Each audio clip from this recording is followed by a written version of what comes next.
What's up, Taiwan? I'm Yvonne with news from here in Taiwan and around the world.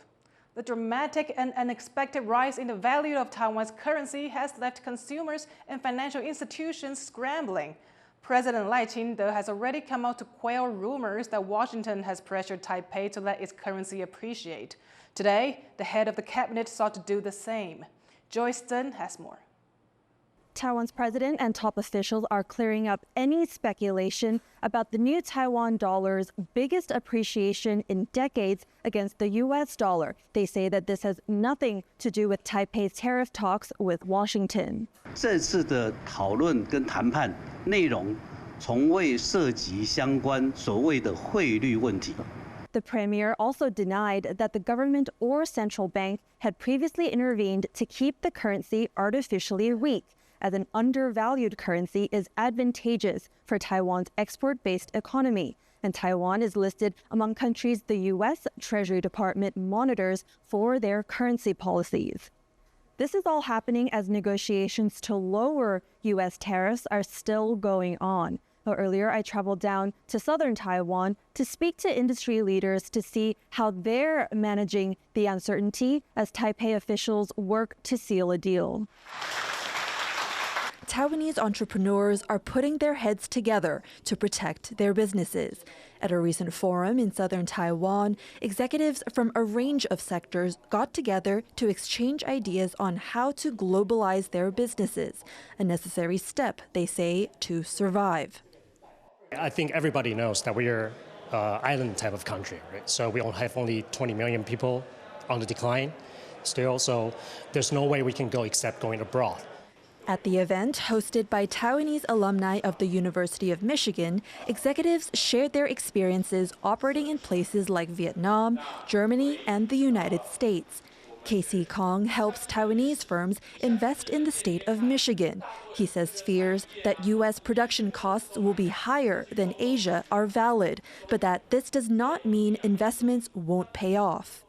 Certainly, there will be winner and loser. Higher costs don't always translate into higher margin, but in this case, I think if you focus on the U.S. market, maybe the new change might create more additional opportunity that's not currently in their business plan. Alan Cheng also assists Taiwanese investors looking to expand in the U.S. He says entrepreneurs need to fundamentally shift their business approach, emphasizing soft-skill traits like courage and confidence to get a good deal. 可是我们台湾人通常就会点头 yes， 那这不见得好事，因为你现在没有把正确的声音讲出来，没有把你的意见讲出来，其实很多时候讨论是无效的。 As Taiwanese businesses wait to see what Taipei and Washington officials settle on, they're also taking matters into their own hands, determined to find ways to diversify to survive in an evolving economy. Kamashu, Joseph Wu, and Joyce Zhen for TaiwanPlus.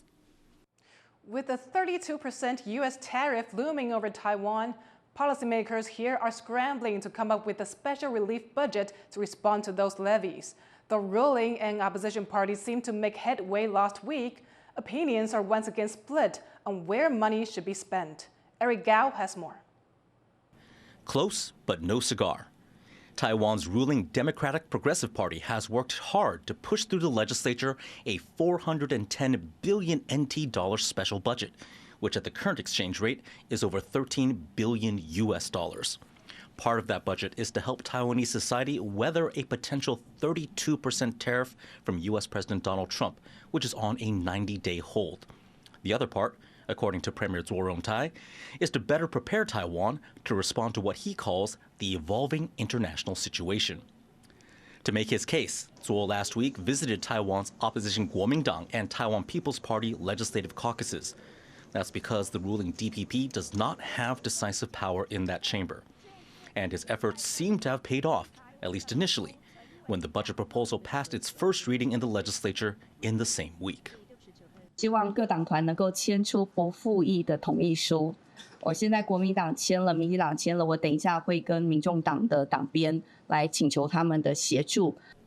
But those prospects have seemingly fallen through. Both the KMT and TPP have just put forward their own versions of the special relief budget to compete with the ruling party's proposal.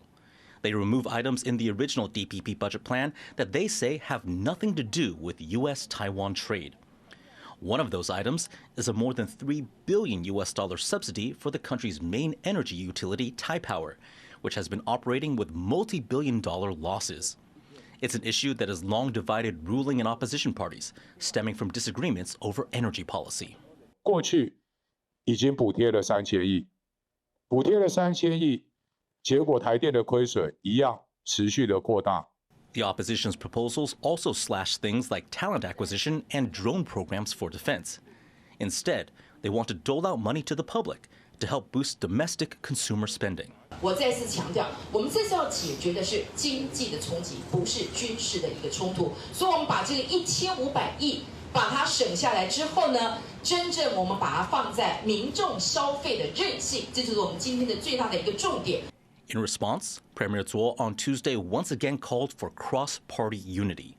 He also argued that giving cash to the public now is not the best way to solve the problems at hand.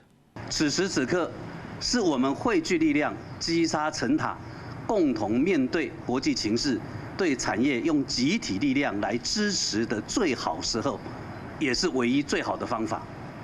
只有团结在一起，力量才会更大。 The consensus among Taiwan's political parties is that this special budget is needed. But opinions still differ on how the money is best spent, and that is delaying much-needed support for local industries to cope with potential U.S. tariffs. Joseph Wu, Leslie Liao, and Eric Gao for TaiwanPlus. The U.S. House of Representatives has unanimously passed a bill supporting Taiwan's participation in international organizations. It comes ahead of the World Health Organization's annual meeting later this month. Let me be blunt. Beijing has waged a systemic campaign to erase Taiwan from the international stage. From the World Health Organization to the International Civil Aviation Organization, the CCP has bullied, bribed, and pressured global institutions and countries into sidelining Taiwan, despite Taiwan's clear qualifications and its contributions to global health, security, and commerce.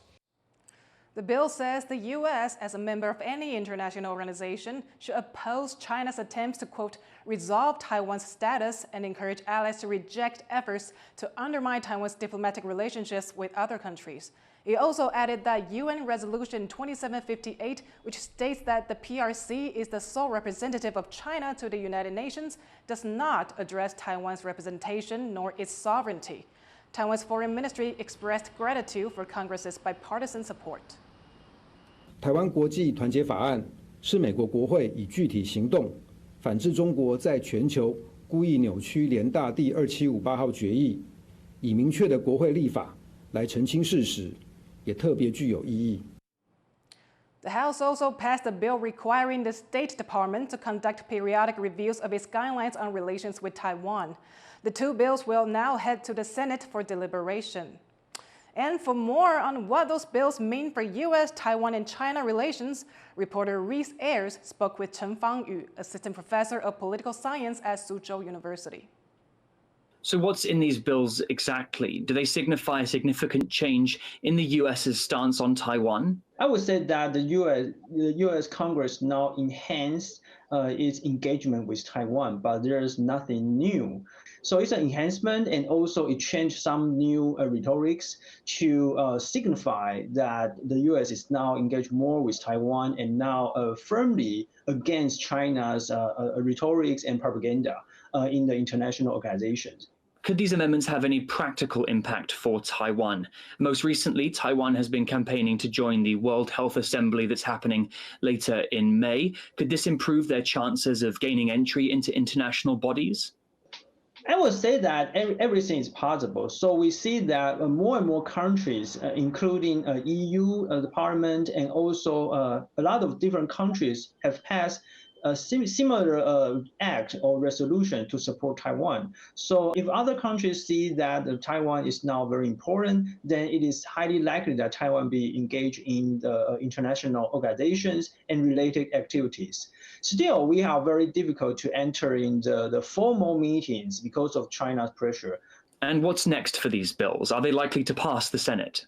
I think it's highly likely to pass the Senate because there's no one objecting of these acts. So the U.S. is clearly defines that it has adopting a whole of government approach on the competition with China. So fighting against China's legal claims on the Taiwan issues and the Taiwan Strait related issues are very important for the U.S. as well. The U.S. has made it very clear that it is against China's all of the legal claims on this area. And also, I think the most important part is that the U.S. is signaling that it opposes any unilateral change on the cross-strait issues. That was Chen Fangyu, Assistant Professor of Political Science at Suzhou University. Hospital visits from COVID-19 in Taiwan have hit their highest point this year. The Centers for Disease Control says nearly 6,000 people went to the hospital for COVID last week, a near 80% jump from the week before. It's the fourth consecutive week of rising cases, but the numbers are still about a third of what they were this time last year. A plan to extend Taiwan's high-speed rail line to the East Coast is splitting opinion. Opponents question the plan's transparency and value, but supporters say it will help an underdeveloped part of the country catch up. John Van Trieste reports.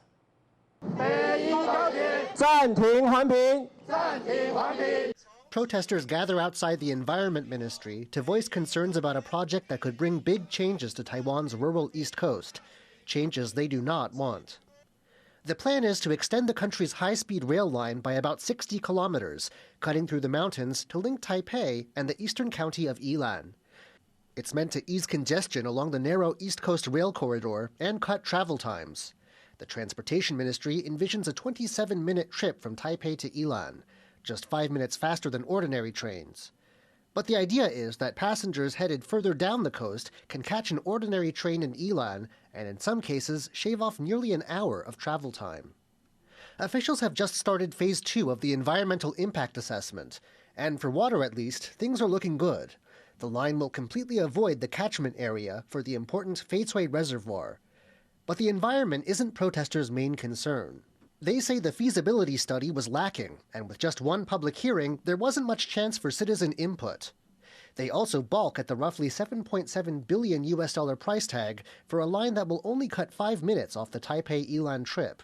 这个可行性研究本身就是一连串的骗局，根本是把外快当作是本业在做。 Some say other positive effects will be limited. A report that goes along with the plan shows a 55% boost to Yilan's businesses and a 21% boost to land values, too little in some views. And there are worries land could be appropriated to build the bridges and dig the tunnels that will make up 98% of the route. 这些都是会大大影响居民的土地权益，可是铁道局也没有说。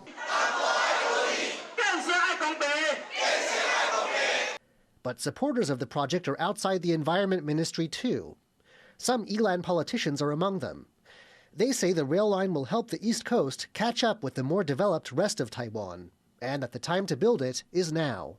所以人定咧讲的就是讲，今天不做，明天会后悔。咱宜兰要变做一个进步、现代化、方便、好的城市，安尼大家讲好唔好啊？ The Deputy Transportation Minister also backs the plan, calling it a way to balance development between regions, boost local business, and spur population growth.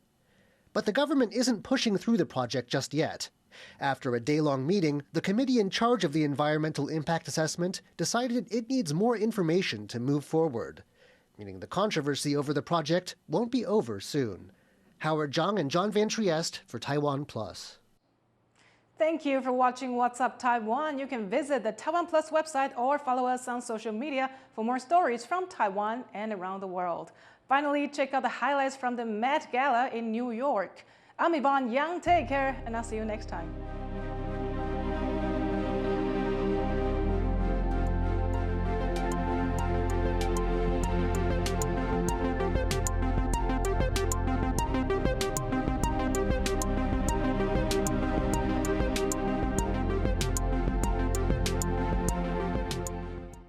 local stories from Taiwan and Osaka, download the TaiwanPlus app.